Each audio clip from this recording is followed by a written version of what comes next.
بسم الله الرحمن الرحيم. ازيكم عاملين ايه؟ يا رب تكونوا بخير. الفيديو ده مش هيكون فيه شرح حاجة بخصوص الجيربر.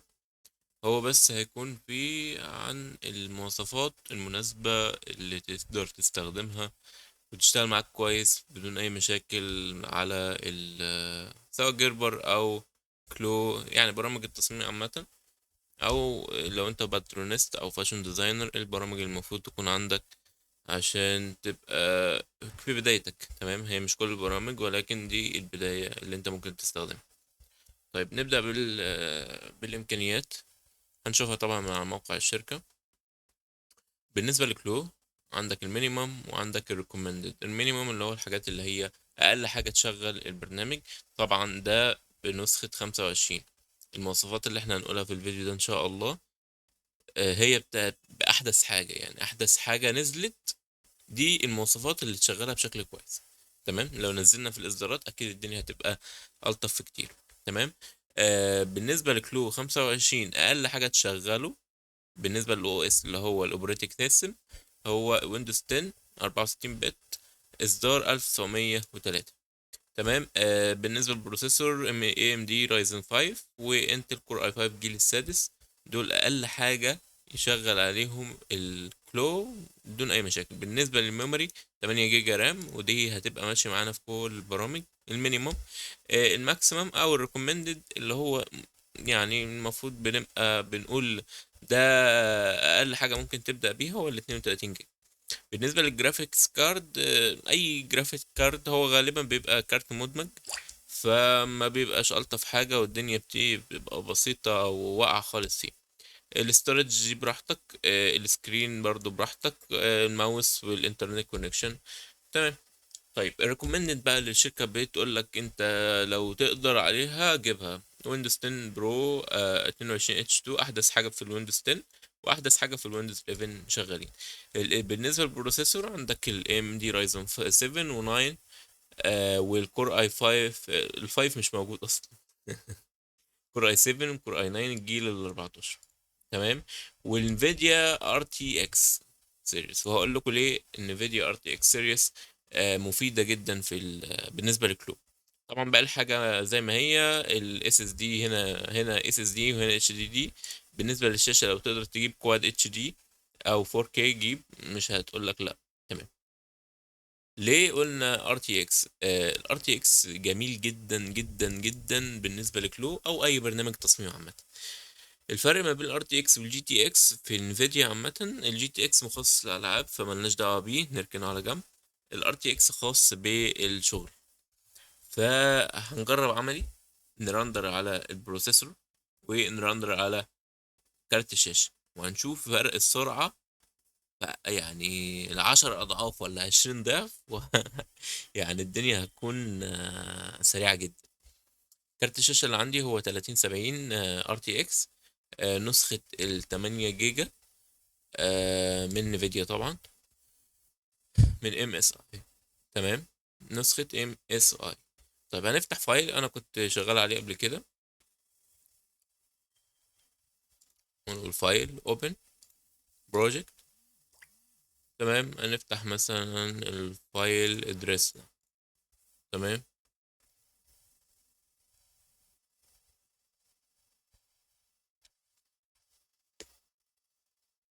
تمام، ادريس ده. اول حاجة نعمل اللي هو كواليتي ريندر. دي اول حاجة كارت الشاشة بيفرق معاك فيها. تمام، شايف التفاصيل، شايف الحاجات دي كلها. انا بختار السي بي يو والجي بي يو. بالمناسبه مواصفات الجهاز اللي عندي هي، خش على بروبرتس. دي مواصفات الكارت اللي عندي، هو بروسيسور زين اي 5 1680 في 4. بالمناسبه يعني الجهاز بتاعي زد 440. الرامات اللي عندي 32 جيجا اي سي سي. تمام، الويندوز انتربرايز 22 اتش 2. تمام. بالنسبه لكارت الشاشه زي ما قلت لكم ان هو ار تي اكس 3060، نسخة ال 8 جيجا نيفيديا جي فورس ار تي اكس 3070 مش 3060. طيب تمام. بالنسبة للشغل بتاعنا، طيب انا لو خليت الريندر على السي بي يو وقلت له هنا سيميوليشن، وجيت جربت ان انا اسحب اي حاجة. بص بص بص، يعني الدنيا بطيئة جدا، بطيئة جدا. ولو قلت له مثلا اعمل لي اي موشن، اي حركة، اي حاجة، الدنيا هتبقى بطيئة جدا. طيب لو انا جربت على الجي بي يو، دوست كده على سيميليت، فرق السما من الارض يعني. بص، قماش قماش حرفيا. فلا، جميل الار تي اكس جدا في موضوع الكلو، يعني اكتر من ممتاز صراحة يعني. كنت قبل الكارت ده مستخدم الار اكس 570، كانش بيجيب معايا النتائج دي جدا، ولا كان بيقرب منها اصلا. بص انت بتمسك قماش حرفيا. طيب دي كده في السيميوليشن العادي. طيب لو دخلنا على الريندر، لو قلنا الريندر، تمام، الاول نقفل السيميوليشن ديت ونخش على اعدادات السيميوليت. طيب هنختار السي بي يو، سيميوليشن على السي بي يو، ونقول له بروسيس بيعمل زي نظام ريندر سريع باستخدام السي بي يو. بص هتلاقي هنا بياخد وقته. انا عندي برضو بروسيسور كور فيه كتير، فالبروسيسور بيدي كفاءة حلوة وكل حاجة. طيب ده كده خد وقته ان هو يعمل السيميوليت العادي. طب لو انا غيرتها وقلت له استخدم الجي بي يو في انك تعمل سيميوليت، وبعد كده اعمل كده، الدنيا طبعا هتكون افضل بكتير، لان معالجة الصور في كارت الشاشة تبقى احسن بكتير واسرع بكتير من انك تعالجها على البروسيسور السي بي يو. تمام.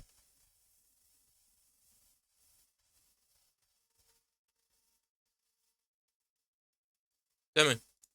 طيب ده بالنسبة للريندر. الحركات بقى، لو انا عايز اديله حركات، نخش على افاتار، ونخش على، المفروض احط عندي اللايبراري بتاعتي، انا ما كنتش حاططها. ندوس اد فولدر، ونخش على كلو فايلز. اوكي، سيلكت فولدر، ندور على بوزيشن، وبعد كده نديله اي حركة ونشوف السلاسة بتاعة الكارت هتبقى عاملة ازاي. ادي هنديله البوزيشن ده، ماشي، فول بادي. اوكي، بس جميل جدا، مفيش احسن من كده. نديله مثلا بوزيشن تاني، البوزيشن ده مثلا. اوكي،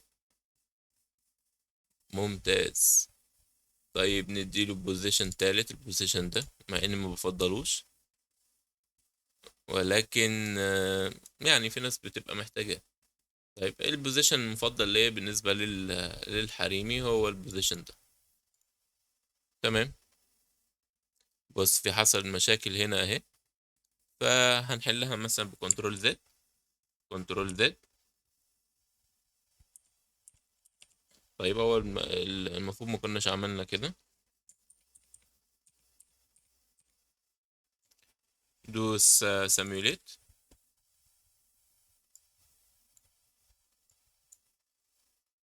طبعا الدنيا مش هتبقى احسن حاجة، فنبقى نظبطها بعدين. نخش على open project ونفتح اي بروجكت تاني.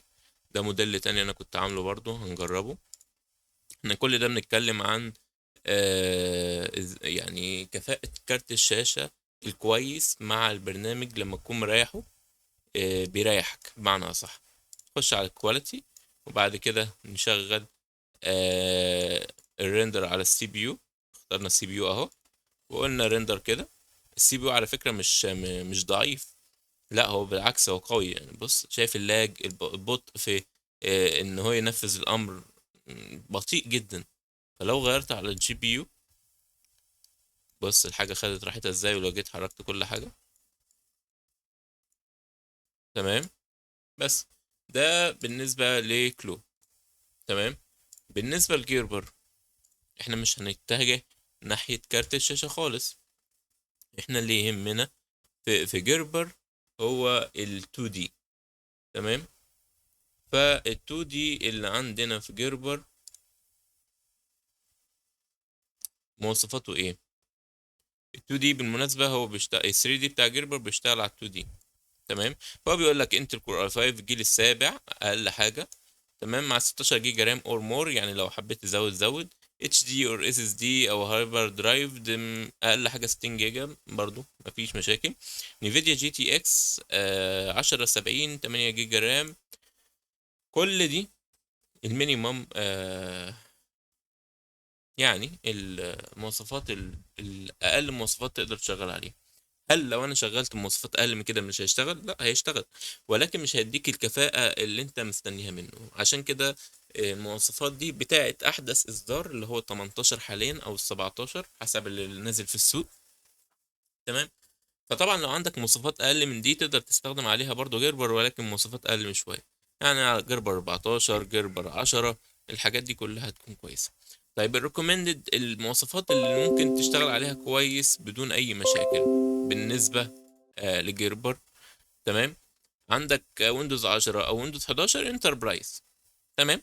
وده بالفعل اللي انا بستخدمه حاليا على الجهاز بتاعي. تمام. with all updates installed، يعني حدثوا لاخر اصدار. تمام. انتل كوفي ليك ده نوع من انواع البروسيسورز، الجيل الثامن، او كور اي 7 الجيل الثامن. تمام. 32 جيجا رام او امور، يعني لو حبيت تزود عن 32 جيجا رام زود مفيش اي مشاكل. الاس اس دي براحتك في المساحه، بس 1 تيرا بايت مينيمم مساحه تكون فاضيه يعني. نفيديا ار تي اكس 2070 تي اي في رام 8 جيجا. طبعا انا مستخدم ال 3070، فهو مأدي الغرض بزيادة والدنيا فيه جميلة جدا. دول 21 شاشة ديسبلاي، يعني شاشتين 21 بوصة أو شاشة واحدة 4K، طبعا عشان ال 3D والرؤية بتاعته. بس دي كانت المواصفات بتاعت كلو وبتاعت جيربر. بالنسبة لجيميني يعني هي نفس المواصفات كلها واحدة. معنى الكلام اللي انا قلته ده مش خلاص انت لازم تجيب المواصفات دي، لا. انت ممكن تبدأ بحاجة بسيطة تفيدك انت، او على الاقل طبعا مش كل الناس بتبقى عندها الامكانية ان هي تشتري جهاز تقيل من اول يوم. طبعا حتى اخواتنا المبتدئين مش شرط تشتري احدث برنامج على طول، لا. في نسخ في نسخ مدفوعة وفي نسخ مجانية. مجانية تستخدمها لما تكون لسه في بداية مشوارك، وتكون خلاص انت بتجرب بتجرب نفسك، بتشوف هل هقدر اسلك في المجال ده ولا لا. لو سلكت اشتري براحتك البرامج اللي انت محتاجها. كل ما تشتري او كل ما تقتني البرنامج الاحدث كل ما بتكون بيسهل عليك وبيخليك ليك مكانة في وسط السوق طالما انت بتعرف تستخدمه وتستغله صح. تمام. الأجهزة اللي ممكن تبدأ بيها عندك ال HP ZBook جي 3. ده الجهاز العالمي المعروف في المجال بتاعنا يعني. في اقل منه اللي هو 840 جي 3 اتش بي برضو إليت بوك كويس، وده كان جهازي الشخصي قبل ما اغيره. بالنسبه لمواصفات الجهاز بتاعي انا عرضتها، وزي ما قلت لكم هو تقريبا الجهاز بتاعي كارت عامل 15. بلاش اقول اسعار عشان الاسعار بتختلف من مكان لمكان. فانتوا شفتوا المواصفات وشفتوا كل حاجه. حاجه كمان يعني من التجربة اللي حصلت معايا، حاول تجيب اس اس دي يكون كويس تحط عليه الويندوز والبرنامج، وما تحاولش تزود برامج كتيرة على الجهاز اللي انت هتثبت عليه الجيربر، عشان كتر البرامج الكتيرة بتتقل على السي وبتخلي، او هقول لك يعني لو دخلنا على التاسك مانجر ودخلنا على performance، في هنا البروسيسورز ديت اللي هو الحاجات اللي شغاله في الخلفيه. فانت لما بتنزل الويندوز اول مره بيبقى في حدود ال 100 150، بتنزل الجيربر بيبقى حوالي 157. فديت بتشغل مساحه من البروسيسور، فكل ما بتزيد استهلاك اليوتيلايزيشن دوت اللي هي الكفاءه بتاعته بتزيد، بالتالي ان هو بياخد وقت اكتر عبال ما يطبق الامر اللي انت محتاجه. بس فمختصر الكلام ان انت لما بتيجي تثبت لو هتجيب الجهاز ده للجيربر خليه للجيربر، ما تنزلش عليه غير الجيربر عشان يشتغل بكامل كفاءته وما يعملش تهنيجة معاك، ما تلاقيش حاجة بتخرف معاك. بس فهو دوت يعني خلاصة الفيديو. حاولت افيدكم، وهثبت الفيديو ده عندي على القناة بحيث ان هو يكون مرجع للناس اللي هي دخلت المجال جديد وبتدور على جهاز مناسب يفيدها. مش لازم تجيب اعلى حاجة اول مرة. تمام. ممكن تبدأ بحاجة بسيطة. على فكرة برنامج جيربر بيبدأ بيشتغل من أول الاكس بي، لو هتبدأ تشتغل من التمانية يشتغل. ولكن هو التمانية بقى عقيم دلوقتي، ما صعب ان حد يشتغل عليه في 2025. يعني اقل حاجة ممكن تبدأ بيها هي جيربر 10. جيربر 10 بيبدأ شغال معاك من ويندوز 10، وممكن تشغله على ويندوز 8، وممكن تشغله على ويندوز 7. ليها اعدادات مخصصة كده تشغلها عليه. اقل حاجة ممكن تبدأ بيها اي 5 جيل سادس، وقيس بقى على كده زي ما وريتك بالفيديو. ده نهاية الفيديو. أشكركم على المشاهدة، والسلام عليكم ورحمة الله وبركاته.